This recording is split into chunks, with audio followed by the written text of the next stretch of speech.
This is TWiT. Bob has written in to say the following. Hi, iOS Today team. Hi, Bob. This has been a problem for me for several years and different iOS versions, and I'm wondering if it's just me or are others seeing this as well. The problem is that my arriving home location reminder is very slow to activate, up to 10 minutes after I pass the geographic boundary where it should trigger. I've expanded the circle that marks my house location to the beginning of my block, which the app says is 820 feet away. The reminder doesn't go off until after I've walked that distance, plus another 3 to 4 minutes after I'm standing at my house. Your thoughts? I'm running iOS 18.6. Also, several years ago, I sent feedback to Apple about this, but the behavior is still the same. Attached are 2 pictures of my snoozing cat, Creamsicle, plus one of the local deer that are eating my flowers, I think. That's from Bob. And Impatiens. They're a kind of flower, I believe. Is it a flower? First of all, Creamsicle is a lovely name for any animal, and I can see why. A very beautiful cream-colored I don't even know what a creamsicle is, but I'm guessing it's some kind of like creamy, orangey colored dessert. Yep, that's exactly correct. It is an orange plus cream dessert, and that is what you have here with this cat, who is mostly cream, but with beautiful touches of a gingery orange. Very cute kitty. So yeah, and then there are the deer that are enjoying Bob's plants. Now, let's talk about this problem. First and foremost, boy, howdy is that annoying. Apple. I mean, you say it's annoying, Micah, but for years I had the opposite problem of the reminders would pop up way too early when I was like a good 5 minutes away from home, especially because I do a lot of walking, and then I would just forget all about it by the time I actually got home. So for some people, this could actually be a feature, but clearly it's not the feature that Bob wants because it's not working as designed. I think, Bob, the first thing that I would love for you to check, because I found this out, I came to understand that this is something that us outside of the sort of regularly using and understanding and making, all sorts of changes to our tech, the average everyday person is, in my experience, far more likely to be regularly running low power mode.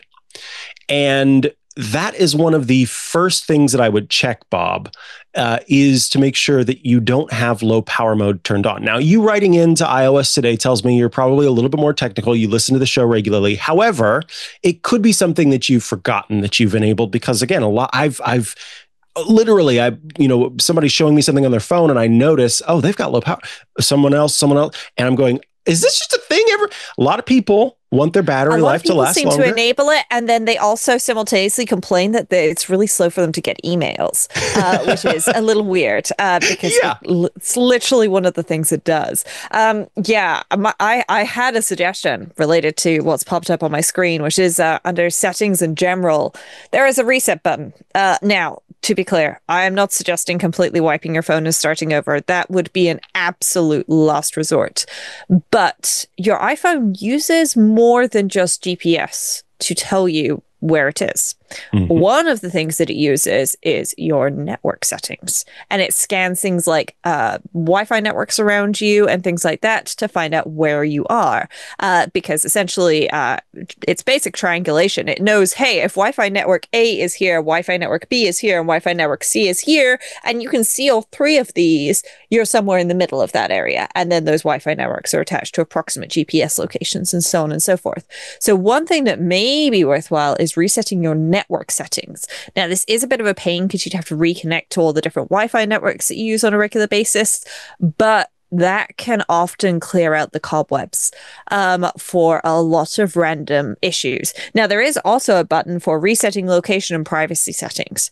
However, that one may not actually be the cause because clearly Reminders has access to your location. It's just updating very slowly. Another thing that I've thought of that I would like to suggest as a debug option, not as a regular solution to this issue, is create a shortcuts automation for two things. One, for when you connect to your home Wi-Fi network. And a second trigger would be when you get home GPS-wise, and just have it send you a notification. And just put shortcut test connected to Wi-Fi, connected home Wi-Fi, shortcuts test at home. And just see when those pop up in relation to reminders. Because if they pop up way before when you're expecting them to pop up, then that means that there's an issue with the location stuff in reminders rather than the location stuff on your phone. However, if they pop up at the same time, then it's the location stuff on your phone. But yeah, maybe nuking network settings is possibly the way to go there, because that is something that I would definitely try. It sounds really weird. I get that it's a weird option to suggest, but I think it could be the correct one.